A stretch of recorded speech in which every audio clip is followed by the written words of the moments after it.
So can you tell us a little bit about what's in store for season 4? I know you can give away too much. Yeah, exactly.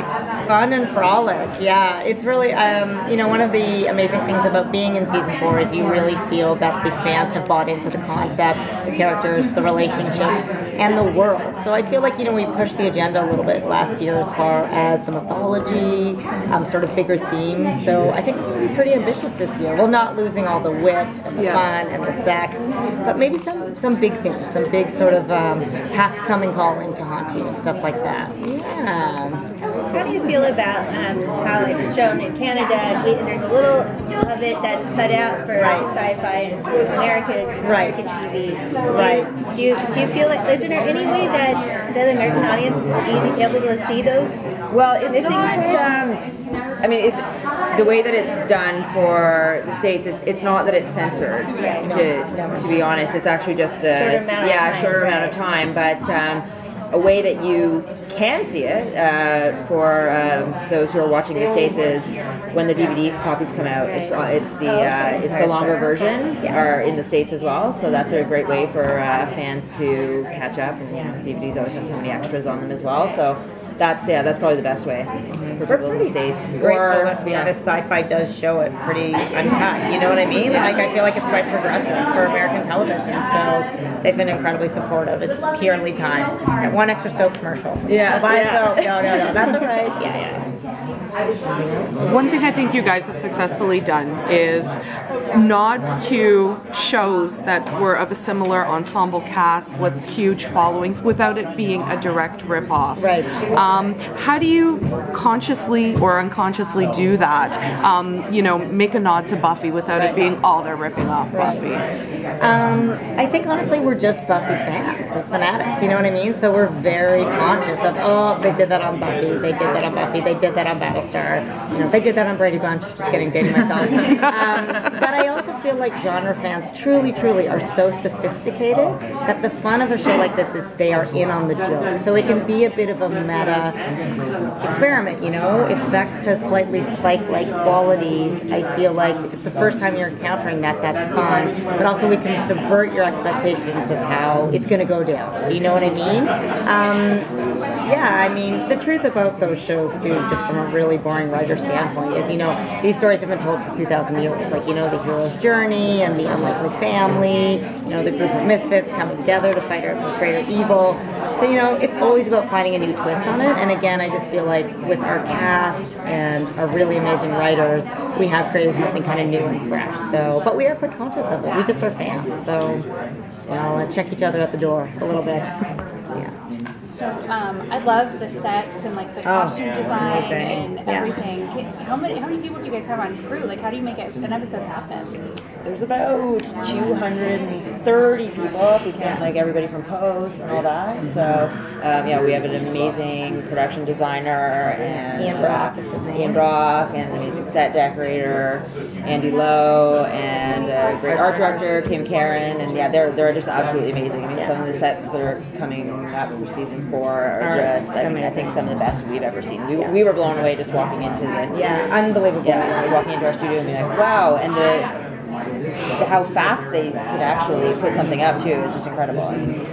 And our costume designer is Noreen Landry, who's amazing, just working in leather 24/7. Yeah. But I really want to say, like, we still are, you know, not the largest Canadian production of all time. So I really feel like those guys are really like batting above their pay grade. You know what I mean? Like, I just think they make us look so good. They have just created this world that's like astonishing. So yeah, I'm glad you like it. It is amazing. It's as amazing to walk onto it and be like, oh my gosh, the attention to detail is incredible. So yeah. Good stuff. Nothing else? Take this one. Do you have any character in particular that was your favorite to write for? I like them all. Like, I mean, they're your babies. Yeah, they're my babies. Yeah, that one, I'm like, ugh. Hate that one. No, I mean, I have a soft spot for the women, right? Because I really think it's a show where the strong female characters have evolved, and it's really rare to have a show on television, if you really think about it, where there's female friendship that doesn't kind of devolve into like girls fighting over a guy or bitchiness or whatever. So I really like Lauren, and Kenzie. I just love that kind of dynamic. It feels really fresh. I love writing female characters who are three-dimensional. So that's just That's my thing. I don't mind writing Shirtless Dyson and Fabulous Hale and Noble Trick, but I'd say I got a soft spot for the ladies. Yeah. Cool. What kind of like special effects things are we gonna see? Are we going to any see more transformation? Yeah. Always yeah, good. there's some amazing, and very revealing special effects coming out. Yes, there are. In the 4th season.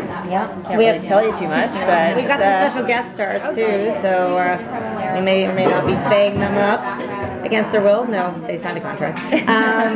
But yeah, we're always pushing the agenda, right? Like it's kind of endless. Like we have books of mythology that are this big, so we're always kind of pushing our effects guys to be like, can we do this? Can we have a lobster hand? Whatever it is. But so yeah, we got some good ones this year. I feel excited about it. Yeah. How much have you guys enjoyed the fan speculation about Beau's daddy? And how much have you been reading their theories on it?